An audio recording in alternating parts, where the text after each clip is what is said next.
আমি ওই ব্যক্তিকে জান্নাতের আঙ্গিনায় একটা ঘরের গ্যারান্টি দেই যে ব্যক্তি তর্ক করার সময় নিজে হক এটা জেনেও সে তর্ক থামিয়ে দেয়।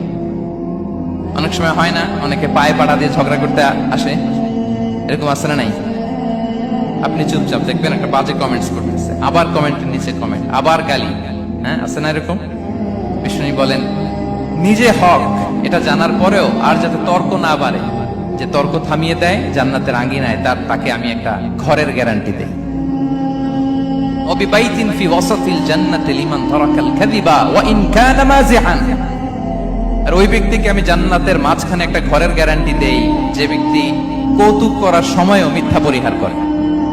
করতেছে কৌতুক, ফান করতেছে, আর হি ইজ কিডিং, পান করে, কৌতুক করে, কিন্তু কৌতুকের সময়ও সে মিথ্যা বলে না।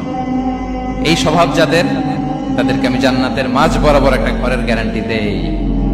এরপর বিষ্ণু কি বলে দেখেন, তিনি বলেন ওয়াবিবাইতি ফি আ'লাল জান্নাতি লিমান হাসানা খুলুকাহু।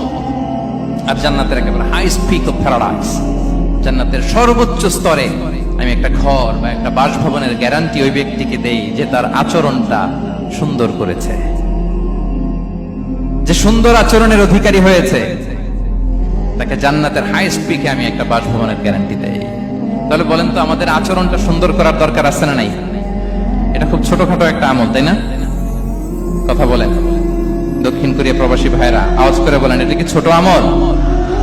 দেখলে সালাম দিব, সুন্দরভাবে কথা বলবো, ভালো উইশ করব, হ্যাঁ, হিংসা জিঘাংসা অহংকার থেকে মুক্ত থাকবো, খিটখিটে মেজাজের হব না, অলওয়েজ স্মাইলিং ফেস থাকবে আমার, হৃদ্যতাপূর্ণ আচরণ। এই কাজটা কি ছোট আমল? আওয়াজ করে বলেন এই আমলটা কি ছোট না বড়? প্রিয় ভাইরা, বিষ্ণু ইসলাম সবার সাথে এরকম মাধুর্যতাপূর্ণ আচরণ করতেন, ছোট থেকে বড়, নারী থেকে পুরুষ, বন্ধু থেকে শত্রু, সবার সাথে সুন্দর আচরণ করতেন। এবং তার এই চমৎকার আচরণে মুগ্ধ হয়ে তার অনেক শত্রু মুহূর্তে তার বন্ধুতে পরিণত হয়েছে।